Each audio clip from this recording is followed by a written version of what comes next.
ይሄ ምጽዋ ጦርነት ሻዕቢያ ሳይታሰብ በኢትዮጵያ ጦር ላይ ጥቃት በመሰንዘር በጦር መሳሪያ አቅም ከኢትዮጵያ ጦር ሰራዊት በልጦ መገኘቱን ያሳየበት ነበር። የስድስተኛ ክፍለ ጦር አዛዥ የነበሩት ብርጋዴር ጄኔራል ተሾመ ተሰማ ከሌሎች ጄኔራሎች በተለየ የኢትዮጵያ ጦር አባላትን በማስተባበር ምጽዋን ለመከላከል ያደረጉት ጥረት ምን ያህል የጠለቀ የሀገር ፍቅር ስሜት እንዳላቸው በደንብ አረጋግጠዋል። ምጽዋን ማጣት የኢትዮጵያ የተፈጥሮ ድንበር የሆነውን ቀይ ባህርን ማጣትና ወደብ አልባ መሆን ብቻ ሳይሆን አንድ የነበሩ የኢትዮጵያን ሕዝቦች ወደ መከፋፈል የሚመራ ነበር። ለዚህ ነው በጄኔራል ተሾመ አስተባባሪነት የኢትዮጵያ ጦር አገራዊ አንድነትንና የኢትዮጵያን የተፈጥሮ ድንበር ለማዳን ለ10 ቀናት በጽናት የተፋለመ።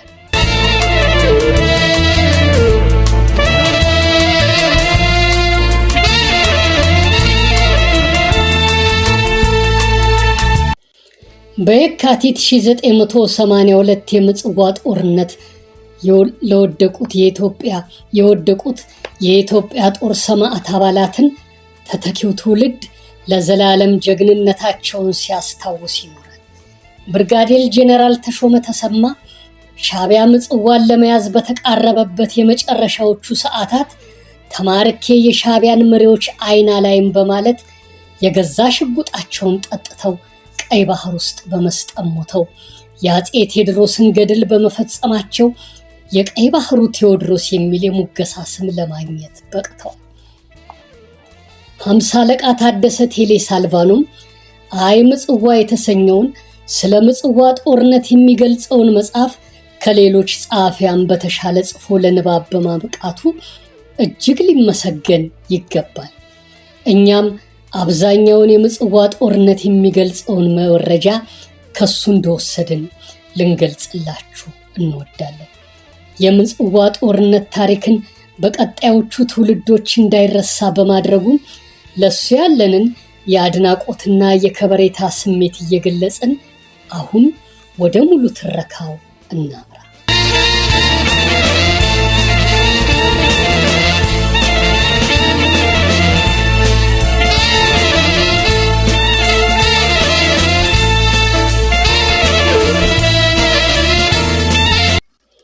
ሻዕቢያም ድሉን በማስፋት በኮማንዶ ተዋጊዎቹ ተደግፎ የካቲት 3 ቀን 1982 ዓ.ም ከጠዋቱ 3:45 የምጽዋን አየር ማረፊያ ሙሉ ለሙሉ ተቆጣጠረ። አብዛኞቹ የአብዮታዊ ሰራዊት ታንኮች በሻዕቢያ ተማረኩ። የተቀሩትም ወደ ምጽዋ አፈገፈጉ።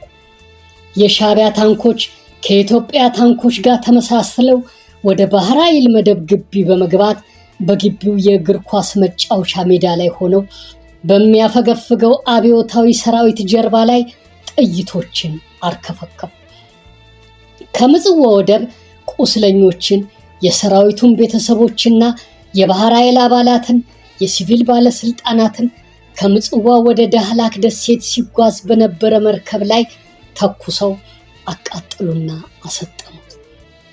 12 የሚሆኑ የሻዕቢያ ታንኮች ከኢትዮጵያ ታንኮች ጋር ተመሳስለው ባህር ኃይል መደብ ግቢ በመግባት በኢትዮጵያ ጦር አባላት ላይ ጉዳት ቢያደርሱም የባህር ኃይል አባላት ማንነታቸውን አውቀው በመዋጋት ታንኮቹን አጋዩ። በታንኩ ውስጥ የነበሩትን 12 የሻዕቢያ ምድብተኞችን ገደሉ። ይሁን እንጂ ሻዕቢያ በዚህ ሳይደናገጥ ጥቃቱን ይበልጥ አፋፋመ። ለተዋጊዎቹ ከጠዋለት ወደ ምጽዋ እንዲገቡ ትዕዛዝ ሰጥቶ ከቀኑ 7 ሰዓት ላይ T-55 የተሰኙ ታንኮችና አንድ ብረት ለበስ ተሽከርካሪን አሰማራ። ከዕዳጋሙስ ወደ ምጽዋ መግቢያና 1 ኪሎ ሜትር ርዝመት ያለውን ድልድይ አቋርጦ የጠዋለት ከተማን ለመቆጣጠር በታንኮችና ብረት ለበስ ተሽከርካሪዎች እየታገዘ ተኩስ ከፈተ። በበረዶ ፋብሪካ፣ በቀይ ባህር ሆቴልና በቅድስት ማርያም ቤተክርስቲያን ላይ የከባድ መሳሪያዎችን ጥይት ተኮሰ። ተቋማት ፈራረሱ። በኢትዮጵያ ጦር ላይ እልቂት ተከሰተ። አካባቢው በሬሳ ተሞላ። ሻዕቢያ ታንኮቹና ብረት ለበስ ተሽከርካሪዎቹ በኢትዮጵያ ጦር ታንኮች፣ ላውንቸሮችና ባዙቃዎች እንዳይመቱበት የተኩስ ሽፋን ይሰጣቸው ነበር። በአካባቢው የሚገኙ ቤቶች፣ የነዳጅ ማደያዎች ተቃጠሉ። የሻዕቢያ ታንኮችና ብረት ለበስ ተሽከርካሪዎች ወደ ጠዋለት ከተማ ገቡ። አንደኛው ግን ቤተ መንግስት አካባቢ የሻዕቢያ ታንኮችን ይከላከል በነበረ የኢትዮጵያ ታንክ ተመቶ ጋየ። በውስጡ የነበሩ የሻዕቢያ ምድብተኞች ሞቱ። ሌሎች ታንኮችና ብረት ለበስ ተሽከርካሪዎች ግን ወደ ጠዋለት ከተማ ሰርገው ገቡ። በርካታ የአብዮታዊ ሰራዊት አባላት ላይ ተኩስ ከፍተው ገደሏቸው፣ አቆሰሏቸው። ከ25 ያላነሱ የሻዕቢያ ተዋጊዎችም ከታንክ ወርደው አካባቢውን በመድፍ ተኩስ አደበላለቁ። ነገር ግን የሶስተኛው መካናይዝድ ክፍለ ጦር ምክትል አዛዥ የነበሩት ኮሎኔል በላይ አስጨናቂ የኢትዮጵያ ሰራዊት አባላትን አስተባብረው ለውጊያ በማሰማራት 25ቱን የሻዕቢያ ተዋጊዎች ገደሉ። ታንኮቻቸውንና ብረት ለበስ ተሽከርካሪዎቻቸውን ደምስሰው በማጋየት የሻዕቢያ ተዋጊዎች ሌሎች ተጨማሪ ከባድ ጉዳቶችን እንዳያደርሱ በማጨናገፍ ጉልህ ሚና ተጫወቱ።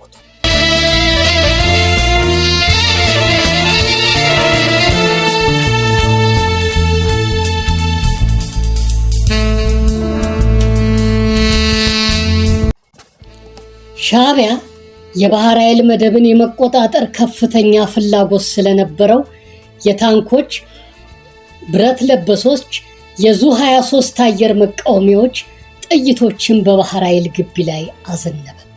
ሻዕቢያ የ6ኛ ክፍለ ጦርና የ3ኛ መካናይዝድ ብርጌድ ግምጃ ቤቶችን በመቆጣጠሩ በከባድ መሳሪያዎች ረገድ በደንብ ተደራጅቶ ነበር።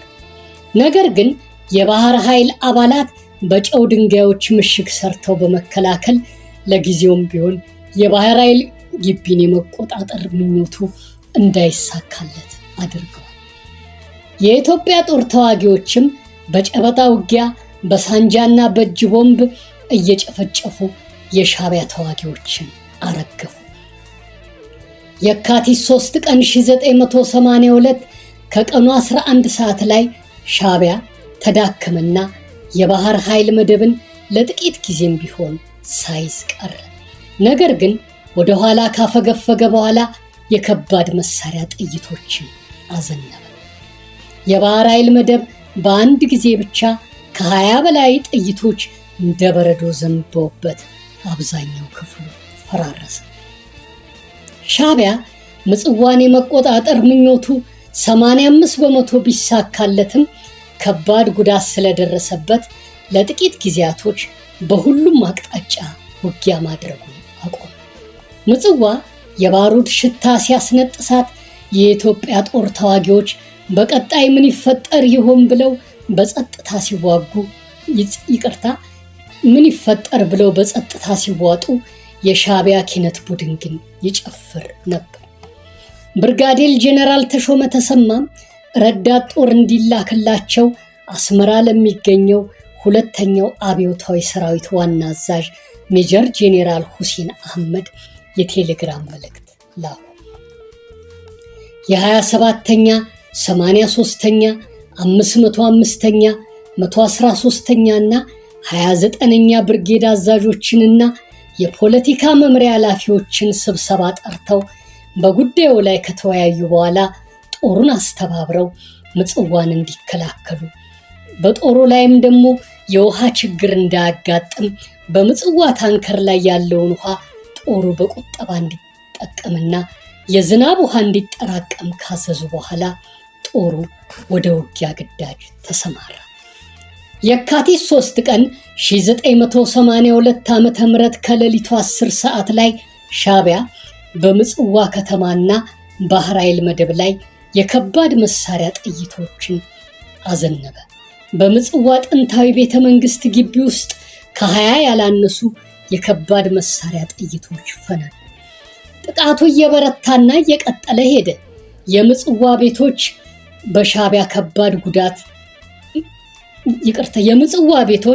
በሻዕቢያ ከባድ መሳሪያ ድብደባ በመቃጠላቸው የምጽዋ ነዋሪዎችና የኢትዮጵያ ጦር ሰራዊቶች መተረማመስ ጀመሩ። ከቤት ወጥቶ ጎዳና የሚሄደውም የሻዕቢያ ከባድ ጉዳት ጥይት ሰለባ ሆነ።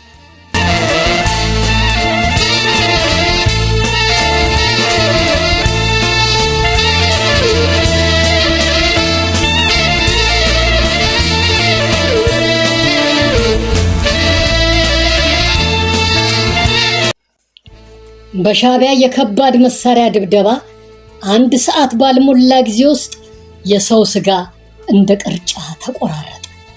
የካቲት 4 ቀን 1982 ዓ.ም ከጠዋቱ 12 ሰዓት ከ10 ደቂቃ ሲሆን ሻዕቢያ በመካናይዝዱና እግረኛ ጦሩ ተደግፎ በምጽዋ የባህር ኃይል መደብ ላይ አስፈሪ የጨበጣ ውጊያን ከፈተ። ያለ የሌለ ኃይሉን በመጠቀም ምጽዋን ሙሉ ለሙሉ ለመቆጣጠር ይታገል ጀመር። ግራር በተሰኘች የምጽዋ ክፍለ ከተማ ላይ እጅግ ከባድ ውጊያ ተካሄደ። የምጽዋ ባህር ኃይል መደብ የጦር መርከቦችንና ከባድ መሳሪያዎችን በመታጠቁ ባህር ኃይልን ከመቆጣጠር ምጽዋን ወይም ቀይ ባህርን በቀላሉ ለመቆጣጠር ስለሚረዳው ሻዕቢያም ይህን ተገንዝቦ ነው የባህር ኃይልን በመቆጣጠር ላይ አተኩሮ የተዋጋው፣ ከባድ ማጥቃትም የሰነዘረው። ጄኔራል ተሾመም አይዟችሁ የኔ አንበሶች እያሉ በማበረታታት የሰራዊቱን አባላት ያስተባብሩ ነበር። ሻዕቢያ በከባድ መሳሪያና በሜካናይዝድ ድብደባ የባህር ኃይል አባላትን ለማዳከም ሲሞክር የኢትዮጵያ የባህር ኃይል ጦር መርከቦችም በባህር ላይ ሆነው በሻዕቢያ ተዋጊ ኃይሎች ላይ የመድፍና ቢኤም ጥይቶችን ያዘንቡ ነበር። በጄኔራል ተሾመ ማበረታቻ የተነቃቃው የኢትዮጵያ ጦርም ብዛት ያላቸውን የሻዕቢያ ታንኮች አጋየ። ሻዕቢያ ከዕዳጋ ከተማ ወደ ምጽዋ ባህር ኃይል መደብ የሚወስድ 2 ኪሎ ሜትር የሚሆን የመኪና መንገድ አልፎ ለመግባት ቢሞክርም አልተሳካለትም። ከኢትዮጵያ ጦር ተዋጊዎች የመከላከል ውጊያ ብርቱ ፈተና ገጠመው። በባህር ኃይል መደብ ተከማችተው የነበሩ የኢትዮጵያ ጦር ቲ-55 ታንኮች ባለ 120 እና 76 ሚሜ መድፎች፣ ባለ 82 ሚሜ ሞርታሮች፣ ዙ-23 አየር መቃወሚያዎች፣ ብረት ለበስ ቢቲአር ተሽከርካሪዎች፣ ቀላልና ከባድ መትረየሶች ለመከላከል በመሰማሪያታቸው ሻዕቢያ ይህን የአስፓልት መንገድ አቋርጦ ማለፍ ፈታኝ ሆነበት። ስለዚህ የባህር ኃይል መደብን ለመያዝ ሌላ ዘዴ ተጠቀመ። በምጽዋ ከተማ ላይ የከባድ መሳሪያ ጥይት ማዝነቡን ትቶ ጥቃቱን በባህር ኃይል መደብ ላይ አዞረ። በባህር ኃይል መደብ ውስጥ የነበሩ ህንፃዎች ፈራረሱ። ግራር የተሰኘችው ክፍለ ከተማና የምጽዋ ሆስፒታል ወደሙ። ጄኔራል ተሾመና ኮሎኔል በላይ አስጨናቂ የኢትዮጵያ ጦር ታንኮችና ከባድ መሳሪያዎች ወደ ምጽዋ እየገባ ያለን የሻዕቢያ ኃይል ጠንክሮ እንዲዋጋ ትዕዛዝ ሰጡ። ሻዕቢያ በባህር ኃይል መደቡ የኢትዮጵያ ጦር በሻዕቢያ ይዞታ ላይ በሚያካሄዱት የከባድ መሳሪያ ልውውጥ የዕዳጋ ከተማና የምጽዋ አየር ማረፊያ ሜዳዎች ተንቀጠቀጡ። የጦር አውሮፕላኖችና ሄሊኮፕተሮችም በውጊያው ተሳተፉ።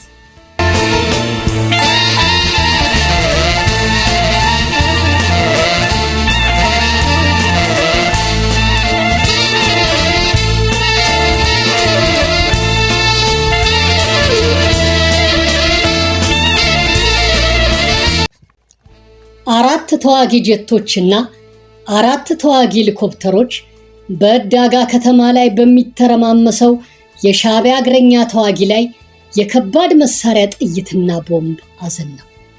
በሻዕቢያ ተዋጊዎች ላይም ከባድ ጉዳት አደረሱ። በርካታ የሻዕቢያ ታንኮችን አጋዩ። ነገር ግን ሻዕቢያ ለተዋጊ ጄቶቹና ሄሊኮፕተሮቹ ድብደባ አልተበገረም። የባህር ኃይል መደብን ለመቆጣጠር በምድር ላይ ውጊያ የሰለጠኑ ኮማንዶ ብርጌዶችን አሰልፎ ውጊያውን ገፋበት። በምጽዋ ከተማና ባህር ኃይል መደብ ላይ የከባድ መሳሪያና የአርፒጂ 7 ላውንቸር ጥይት አዘነበ። በምጽዋ ከተማና በዚህ ድብደባ በኢትዮጵያ ጦር ሰራዊቶች የሞት ቀጠና ተብሎ የተከለለውንና የምጽዋ ከተማ መግቢያ የሆነውን የመኪና መንገድ አቋርጦ አለፈ። የጨው ፋብሪካውን፣ ግራር የተሰኘችውን ክፍለ ከተማና በምጽዋ ሆስፒታል አካባቢ የሚገኙ ስፍራዎችን በሙሉና በከፊል ተቆጣጠረ። የኢትዮጵያ ጦር ሰራዊትም ክፉኛ ተዳከመ። ሻዕቢያ ሌሎች ተጨማሪ ብርጌዶችን አምጥቶ በከፍተኛ ግብግብና ጨበጣ የካቲት 4 ቀን 1982 ዓ.ም ከጠዋቱ 4 ሰዓት ላይ የምጽዋ ባህር ኃይል መደብን ሙሉ ለሙሉ ተቆጣጠረ። መደቡንም በመቆጣጠሩ ባሳለፋቸው የውጊያ ታሪኮች አግኝቶ የማያውቀውን ትልቅ ድል ጨበጠ።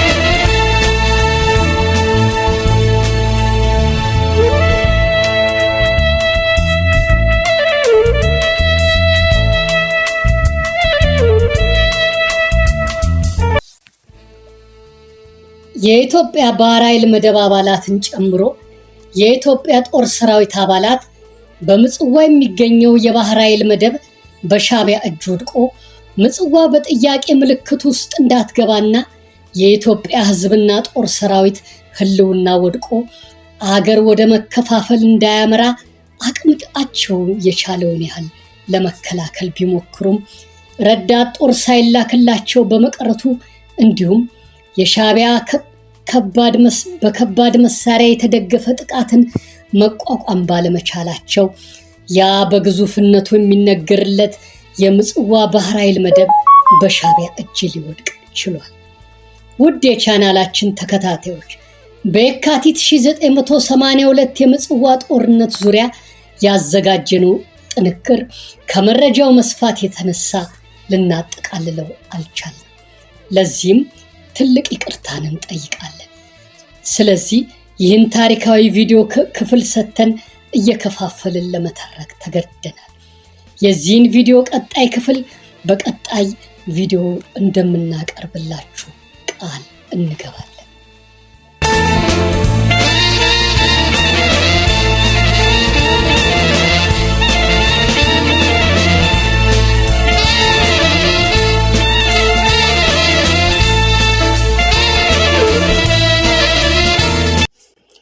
ውድ የቻናላችን ተከታታዮች እስካሁን ጊዜ ሰጥታችሁ በትዕግስት የቪዲዮን ሙሉ ትረካ ከመጀመሪያው እስከ መጨረሻ ስለተከታተላችሁልን እጅግ በጣም አድርገን እናመሰግናለን። ክብረት ይስጥልን እንላለን። በቀጣይ የምንለቃቸው ቪዲዮዎች እንዲደርሳችሁ የምትፈልጉ ከሆነ የደወሏን ምልክት በመንካት ሰብስክራይብ አድርጉልን፣ ላይክም አድርጉልን። ሼር እያደረጋችሁ ለሌሎች በማዳረስ ሌሎችም የቻናላችን ቤተሰብ አባላት እንዲሆኑ ጋብዙልን። በኮሜንት መስጫ ቦታ ላይ የተሰማችሁን ሐሳቦችና አስተያየቶች አስፍሩልን። ፈጣሪ ኢትዮጵያና ሕዝቦቿን ይባርክ። ለኢትዮጵያና ሕዝቦቿ ዘላቂ ሰላምና ብልጽግናን ያምጣላት። ኢትዮጵያ ለዘላለም ትኑር።